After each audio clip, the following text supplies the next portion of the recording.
Fala galera, mais uma vez sejam muito bem-vindos ao nosso canal de Direito Constitucional aqui no YouTube.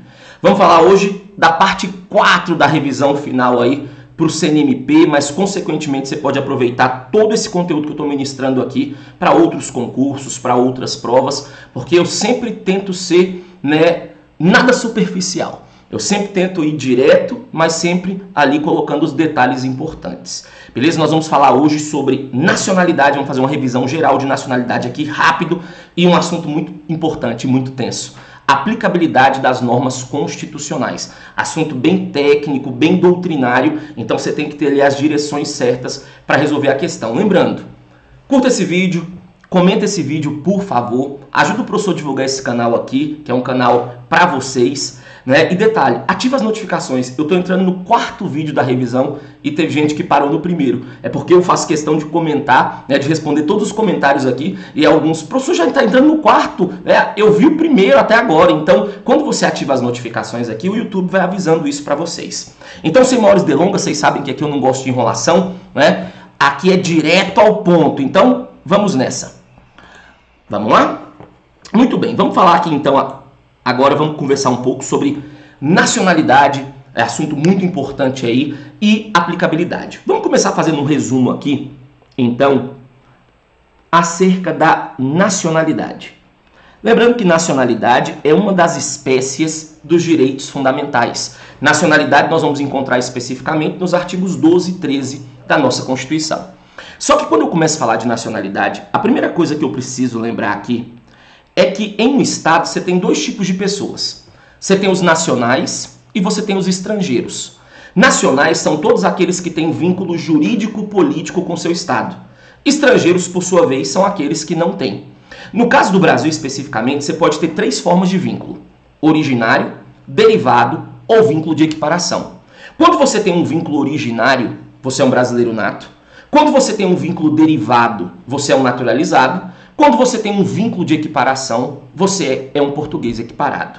Então vamos relembrar, uma vez que isso aqui é uma revisão, nós vamos falar então dos nacionais. E quando eu falo dos nacionais, o primeiro caso que eu preciso observar são os brasileiros natos. Lembrando que o brasileiro nato é aquele que tem vínculo originário ou primário com o nosso estado. Beleza? E aí, pessoal, a nossa Constituição, ela coloca 3 casos de natos, beleza? Vamos lembrar o primeiro caso? O primeiro caso está no artigo 12, inciso 1º, trocando a cor aqui para ficar lindo. Artigo 12, inciso 1º, a linha A. Quando ele fala, são brasileiros natos os nascidos na República Federativa do Brasil, ainda que de pais estrangeiros, desde que estes não estejam a serviço do seu país. Então você pode perceber que nesse primeiro caso aqui, nós temos um caso de ius soli. São brasileiros natos, os nascidos na República Federativa do Brasil. Só que eu quero que você entenda o seguinte. Nasceu no Brasil, em regra, é brasileiro nato. Só que você não pode cair naquela pegadinha quando ele fala, gente, porque todos os nascidos no Brasil são natos. Não. Nenhum direito fundamental é absoluto. É possível alguém nascer no Brasil e não ser nato? Sim. É possível, pessoal, alguém nascer no Brasil e ser estrangeiro. Só que isso é a exceção, não é a regra. Eu presumo a regra, a exceção eu comprovo. Então você me pergunta assim, professor, o que eu preciso analisar para entender isso? Nasceu no Brasil, em regra, é nato. Agora, o que faz ele nascer no Brasil e ser um estrangeiro? 2 coisas. Primeiro, ele precisa de ambos pais estrangeiros. Não precisam ser do mesmo local, mas precisam ser estrangeiros. E pelo menos um, deve estar a serviço público do seu país. Então, serviço do seu país, lembrando que esse serviço aqui é um serviço público. Então, olha que interessante, aí você não erra nenhuma questão, quer ver? Nasceu no Brasil, em regra, é nato, porque nós estamos adotando aqui ius soli. Porém, para nascer no Brasil e ser estrangeiro, eu preciso de 2 requisitos. Ambos pais estrangeiros não precisam ser do mesmo local e pelo menos um tem que estar a serviço público do seu país. Teve uma questão do CESP numa prova, policial legislativo da Câmara dos Deputados. Ele falava assim, que vinha um argentino para o Brasil a serviço, eu não lembro a questão perfeita, mas um argentino a serviço da Embaixada do Canadá. e encontrava uma mulher dos Estados Unidos. E ele perguntava o que essa pessoa era. Vamos lá. Veio um argentino, encontrou uma americana aqui no Brasil, teve um filho. Ambos pais estrangeiros, sim, tem o primeiro requisito. O argentino estava a serviço da embaixada, serviço público do Canadá. Opa, não era serviço público do seu país. Ia nascer no Brasil e entrar na regra. Ia ser brasileiro nato.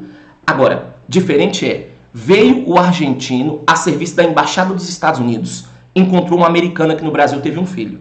Agora vai nascer no Brasil e vai ser estrangeiro. Vai entrar na exceção. Por quê? Tem pais estrangeiros, não precisam ser do mesmo local, e um, nesse caso aqui, está a serviço público do seu país. Então olha que fácil para não ter erro. E aí deixa o CESP brincar o quanto ele quiser.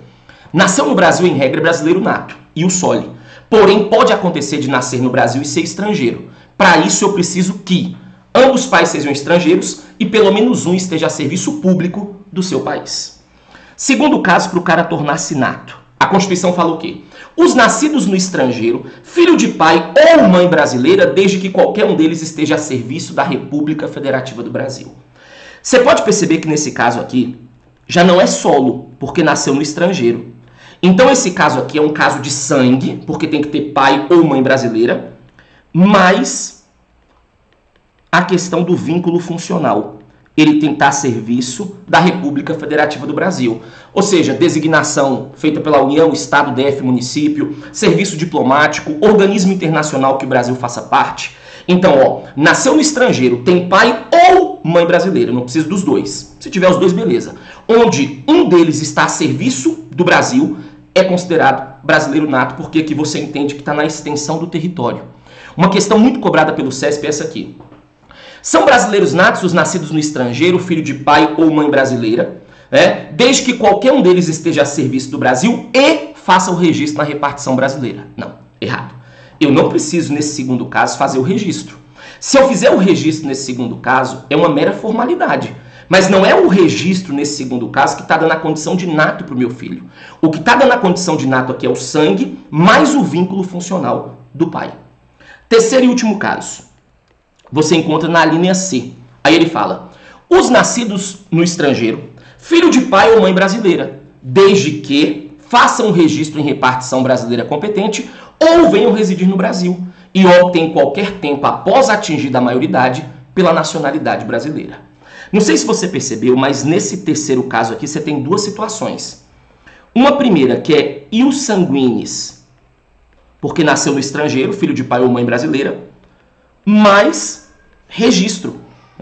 Nasceu no estrangeiro, filho de pai ou mãe brasileira, desde que faça o registro na repartição brasileira competente. Ou, aí tem o segundo caso. Venham residir no Brasil, então também é um caso de sangue, porque nasceu no estrangeiro, e faça opção a qualquer tempo, após atingir a maioridade. Lembrando, pessoal, cuidado aqui. Esse segundo caso de ius sanguinis mais opção após atingir a maioridade, nós chamamos isso aqui de nacionalidade potestativa. Nacionalidade potestativa. Beleza? Então, se o CESP perguntar para você o que é nacionalidade potestativa, é esse caso aqui. Lembrando, não é nato, eu sempre falo isso para o meu aluno, não é nato quem quer, é nato quem pode. Para ser nato tem que entrar em um desses três casos que eu mencionei. Não entrou num desses casos, posso ser o quê, professor? Aí você pode ser, agora, um naturalizado. Então, segundo caso aqui de nacional que eu quero trabalhar, é o naturalizado. E o naturalizado, ele tem vínculo derivado, adquirido ou secundário com o nosso Estado. Beleza? E aí a nossa Constituição, ela coloca dois casos de naturalização. Você vai ter a naturalização ordinária e você vai ter a naturalização extraordinária ou quinzenária. Lembrando que você pode ter outros casos de naturalização por previsão em lei, Mas a Constituição só tem esses dois aqui. E aí o que eu preciso destacar? Naturalização ordinária. Eu aplico para quem? Para originários de países de língua portuguesa. Os famosos lusófonos. Quem vem de Angola, Portugal, Moçambique. Para essa galera aqui, eu exijo 1 ano ininterrupto de residência e idoneidade moral. Então, para os originários de língua portuguesa, que é a naturalização ordinária, eu vou exigir 1 ano ininterrupto de residência e idoneidade moral. Lembrando, na naturalização ordinária, atingidos os requisitos aqui, você tem uma mera expectativa de direito. Beleza? Você não tem um direito subjetivo à naturalização. Diferente da extraordinária ou quinzenária. Essa aqui eu aplico para os originários de outras nacionalidades. Aqui eu vou exigir 15 anos ininterruptos de residência. Residência, não permanência. Durante esse período pode sair do país, né? Preciso aqui também sem condenação criminal. A Constituição fala sem condenação criminal. Obviamente no Brasil. E tem que ser feito aqui, a Constituição fala, o requerimento. Como vocês podem perceber, esse segundo caso aqui é muito mais exigente. Eu não pedi 1 ano, eu pedi 15 anos. Fora outros requisitos que ele tem que cumprir por lei. Então, nesse caso aqui, cumprir os requisitos tem direito subjetivo à naturalização. Então, olha essa revisão. Em 11 minutos, nós já sabemos quais são os casos de nato, quais são os casos de naturalizado. Só que você ainda tem um terceiro caso de nacional interessante, que é o caso do português equiparado.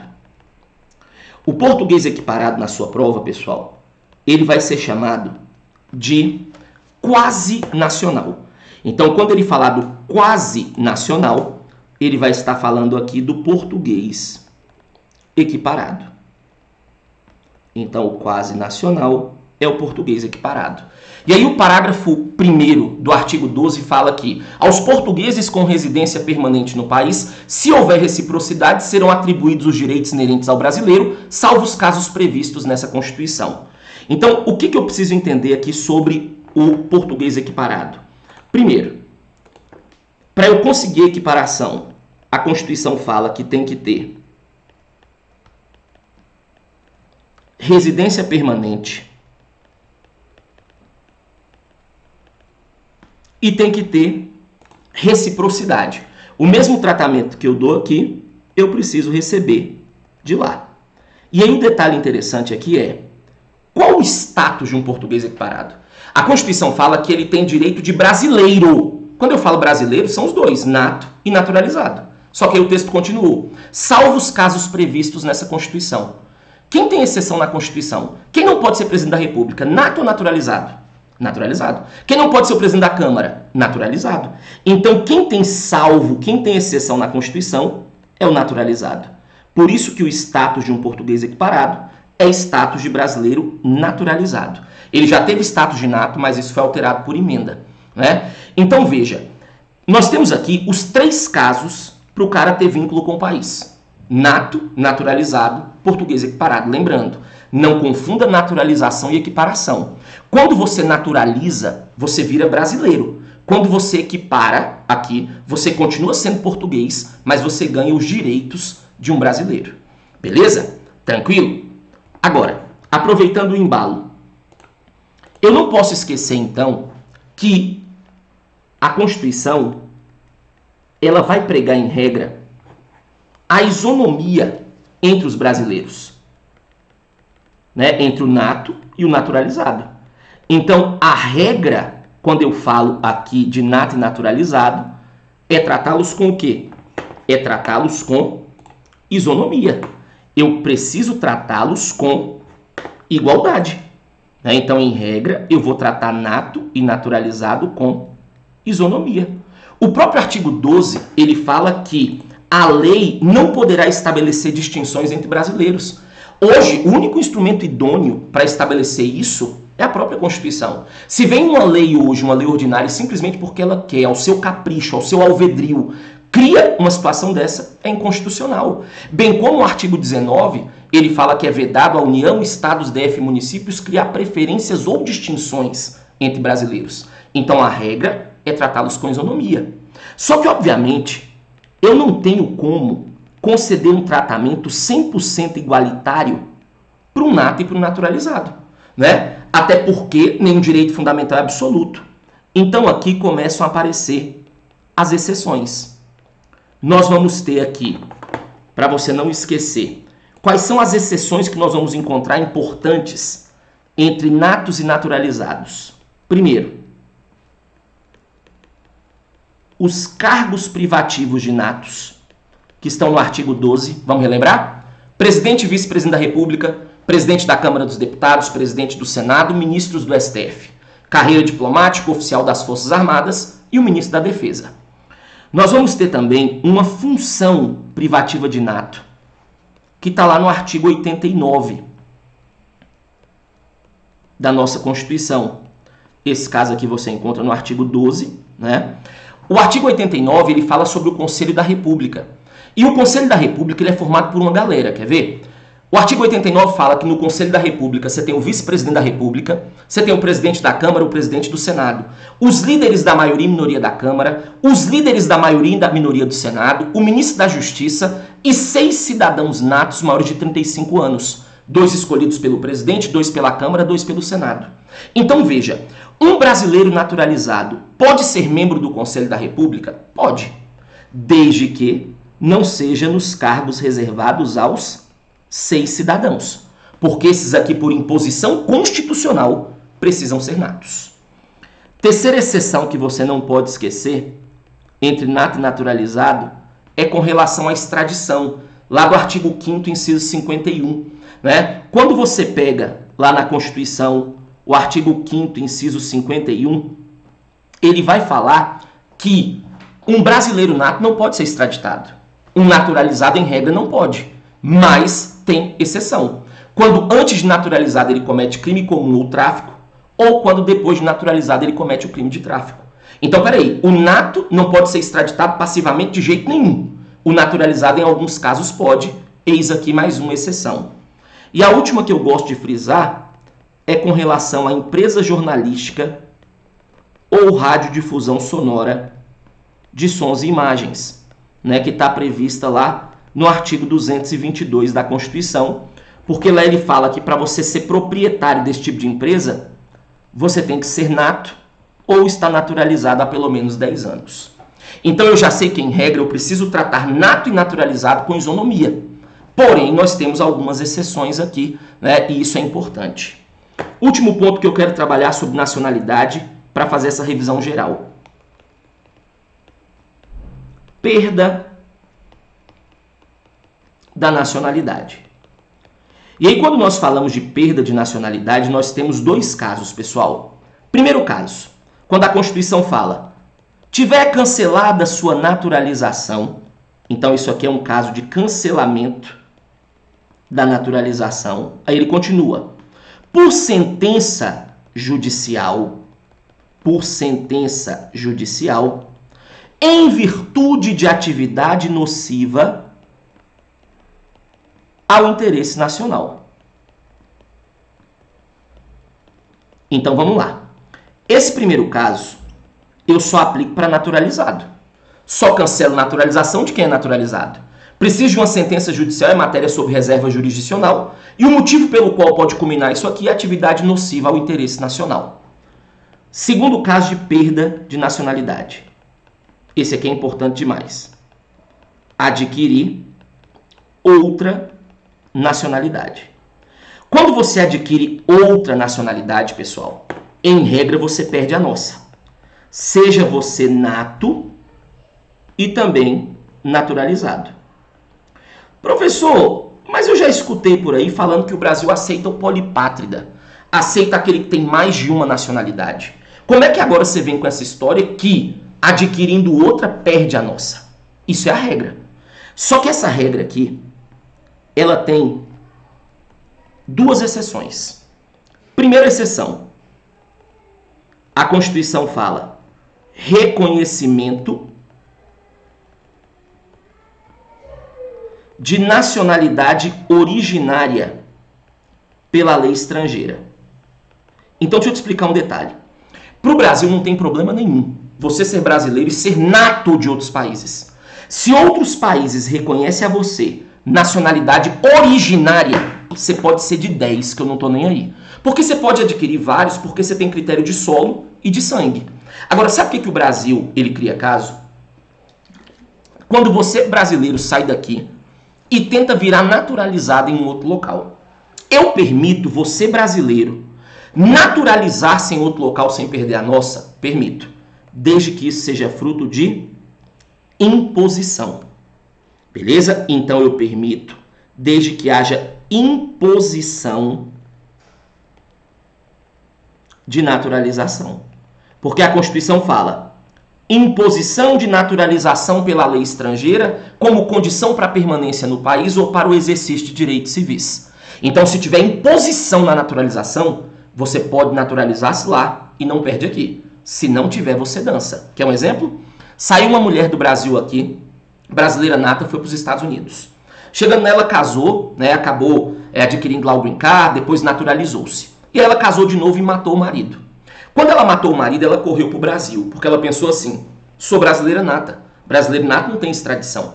Né? E aí, chega o pedido de extradição dela para o Supremo, porque compete originariamente ao STF julgar a solicitação de extradição requerida por país estrangeiro. Artigo 102, inciso 1º, a linha G.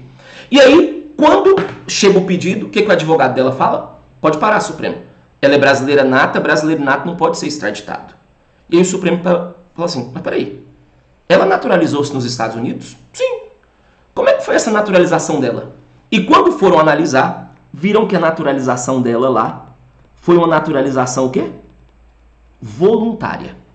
Eu falei para você que eu permito você naturalizar-se em outro país, desde que isso seja fruto de uma imposição.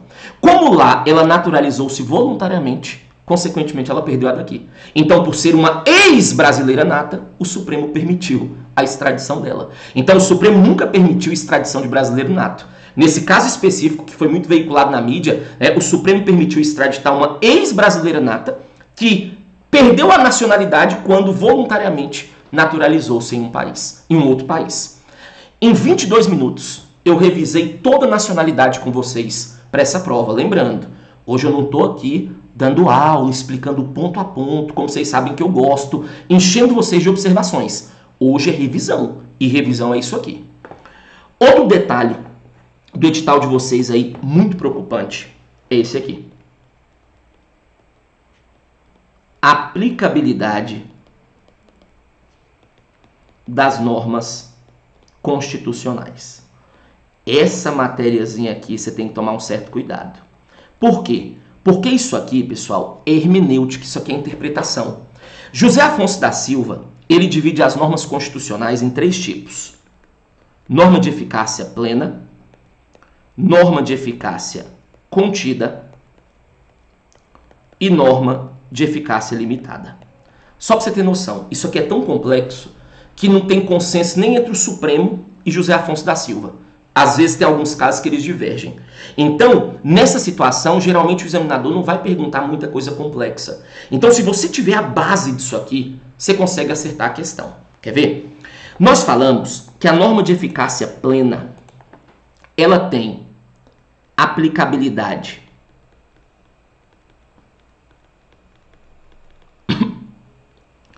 direta. Norma de eficácia plena, então, ela tem aplicabilidade direta e imediata e acaba sendo uma norma integral. Alguns falam que ela é uma norma de eficácia total. Professor, como assim? Presta atenção. A norma na Constituição, ela entrou e ela já entrou produzindo ou preparada para produzir todos os seus efeitos. Então, se ela entrou produzindo, então norma plena é aquela que entra produzindo ou pronta para produzir seus efeitos. Porque ela é direta, ela é imediata. Só que ela é uma norma integral. Por ser uma norma integral, ela não permite o quê? Ela não permite restrição. Ela não permite restrição. Beleza? Eu não vou aceitar que uma lei posterior tente restringir os efeitos da norma plena, porque ela é uma norma integral. Eu falo o seguinte para o meu aluno, eu posso ficar o dia inteiro te explicando o que é uma norma plena. Enquanto eu não colocar contida à baila, você não entende o que é uma norma plena. Por quê? Porque você só vai entender uma quando você comparar com a outra. A norma de eficácia contida, ela também tem aplicabilidade direta e imediata. Beleza? Só que ela é uma norma possivelmente não integral. Eu sempre falo para o meu aluno que norma plena e norma contida são irmãs gêmeas. Só que são gêmeas bivitelinas. É aquela que você tem uma diferença. Porque, tanto a norma plena quanto a norma contida, elas entram na Constituição produzindo ou prontas para produzir todos os seus efeitos. Porque elas são diretas e imediatas. Então, elas entram idênticas. A diferença vem depois. A norma plena, ela é integral. Ela não aceita restrição. A norma contida é possivelmente não integral. Uma lei pode restringir seus efeitos. Então, olha onde eu quero chegar. Eu chego para você e falo, gente, eu lhe asseguro isso, isso, isso e aquilo, ponto. Se eu estou lhe assegurando algo e não estou permitindo que uma lei possa restringir isso, é norma plena. Agora, eu lhe garanto isso, isso, isso e aquilo, eu lhe garanto. Porém, a lei, sendo que a lei, se a lei pode entrar, ela pode restringir. E se ela pode restringir, ela é uma norma contida. Quer ver? Exemplo clássico. É livre? É livre o exercício de qualquer trabalho, ofício ou profissão. É livre. Sendo atendidas as qualificações profissionais que a lei estabelecer. Enquanto não existe lei condicionando uma atividade, eu posso exercer. Porque ela é uma norma que entra produzindo efeito. Ela é direta e imediata. Agora, a partir do momento que vem uma lei falando que para eu exercer aquele ofício, aquela profissão, eu tenho que atender aquilo que a lei fala, eu tenho que entender que essa lei está restringindo o alcance dessa norma. Se a lei restringe o alcance, ela é uma norma possivelmente não integral. Então, ela é uma norma contida.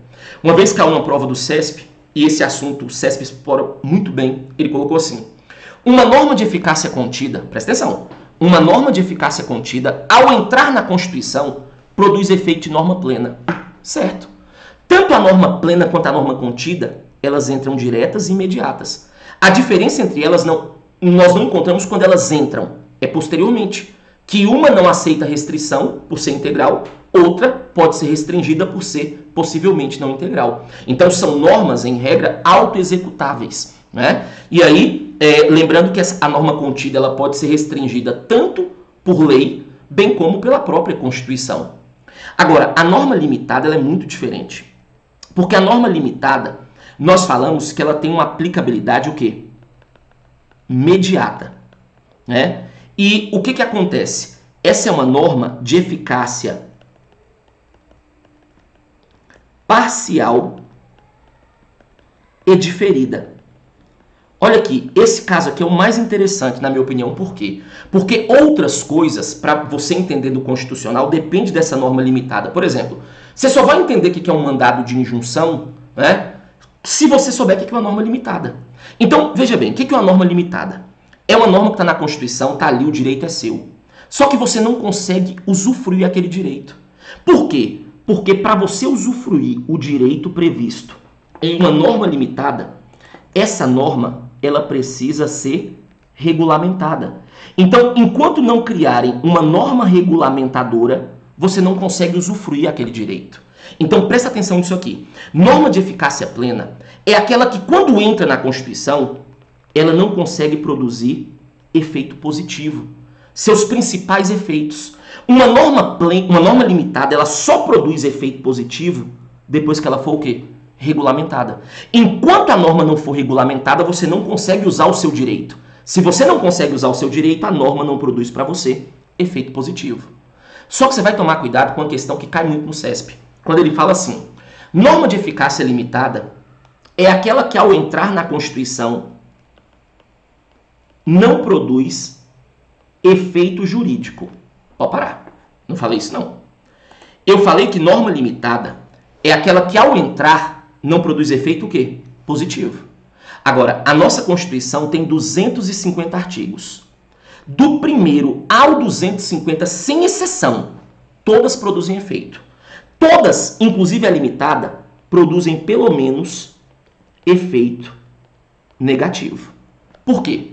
Se uma lei tentar contrariar uma norma da Constituição, essa lei tem que ser julgada o quê, gente? Inconstitucional. Então veja, ó, às vezes eu não estou conseguindo usar o direito que está previsto na norma limitada, porque ela ainda não foi regulamentada. Então aquela norma, para mim, por enquanto, não está produzindo efeito o quê? Positivo. Agora, se uma lei tentar contrariar essa norma, essa lei tem que ser julgada inconstitucional. E fazendo isso, a Constituição, a norma constitucional produziu seu efeito o quê? Negativo. Então, ó, toda norma da Constituição produz efeito. Todas elas produzem pelo menos efeito negativo. Agora, a norma limitada, por sua vez, ela só consegue produzir efeito positivo quando ela for o quê? Regulamentada. Lembrando que a norma limitada, ela ainda é subdividida em norma de eficácia limitada, definidora de princípios programáticos, que são aquelas normas limitadas, né? Que são aquelas normas com a questão social, e definidora de princípios programáticos, e você ainda tem a norma limitada, definidora de princípio institutivo ou organizativo. De vez em quando o CESP coloca que as normas constitucionais são divididas em plenas, contidas, limitadas e programáticas, como se a programática fosse um quarto tipo. Errado. A norma programática é simplesmente uma subdivisão da norma de eficácia limitada. Então, ó, norma de eficácia plena. Entrou na Constituição, produz todos os seus efeitos? Sim, porque é direta e imediata. Norma de eficácia plena pode ser restringida por uma lei? Não, porque ela é integral. Ela pode ser regulamentada por uma lei, só que essa regulamentação não pode restringir. Norma de eficácia contida. Entrou na Constituição, produz todos os seus efeitos? Sim, porque é direta, é imediata. Mas, por ser possivelmente não integral, uma norma posterior pode restringir seus efeitos. Norma de eficácia limitada. Entrou na Constituição, produz efeito jurídico? Produz. Pelo menos efeito negativo. Agora, o efeito positivo, ela só vai produzir depois que ela for regulamentada. E aí, caso não crie essa regulamentação, você pode, por exemplo, tentar entrar com um mandado de injunção. Você também tem aqui, por exemplo, uma ADIM por omissão para tentar suprir esse problema.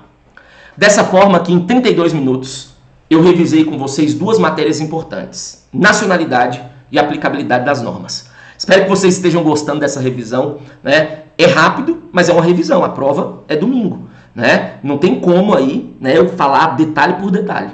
Mas espero que de alguma forma esteja ajudando vocês. Gostou do vídeo? Comenta aí, divulga o meu canal para algum amigo seu que está estudando, né, fazendo faculdade, estudando para OAB, para concurso. Pede para ele fazer a inscrição, ativa as notificações, porque sempre que entrar vídeo novo, você vai ser informado. Um grande abraço, Deus abençoe a vida de vocês. Até a próxima. Não esqueçam nunca que o meu objetivo aqui nesse canal sempre foi e sempre será a sua aprovação. Um grande abraço. Tchau!